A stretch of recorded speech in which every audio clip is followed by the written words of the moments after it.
The Attorney General has been explaining why she is yet to prosecute any individual over the Central Medical Stores fire that occurred in 2015, with about 18 individuals being named as culprits.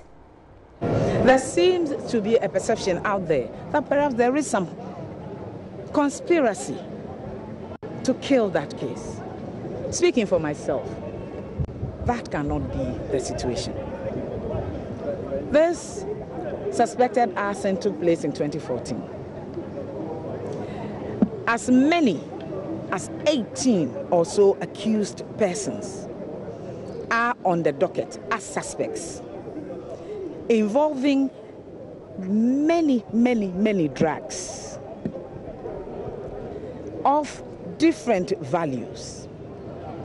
There was the need, when the docket was submitted with all these names on one docket, for it to be returned, for the accused persons to be separated on separate dockets. A docket will require witnesses that have to be taken in respect of this. Number two, there were many drugs which had been destroyed in the fire. We don't have the values to them. If you study the docket, you will see that the investigation is geared towards charging the suspects for causing financial loss to the state. You need to know the amount involved. For each of these 18 or so accused persons, it was not there.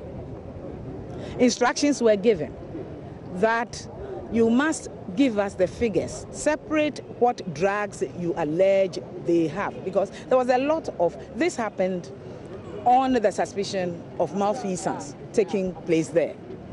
Then, allegedly on the morning when Iyoko was to go there for some investigations, the place allegedly was torched. The person who is even accused to be responsible for the torching is at large. I have heard people say that the man is about and has not been. Every single one of us is responsible for this to work. The law requires that even a private person should use reasonable force to accost, arrest, but within reasonable time to hand over a suspect or somebody who is apprehended to be causing some illegality to the police. If indeed people know where this man who has fled is, I think that is the bounding responsibility of that person to give the information to the police. It will be very helpful. Also, the docket required that the advice was given they should also go to the bank accounts of these suspects so we could see if there could be tracing of what happened, because some of them were suspected to have taken drugs from there and sold to private parties. Some of them are suspected to have taken expired drugs from private person and substituted them. It is quite a complex piece of case.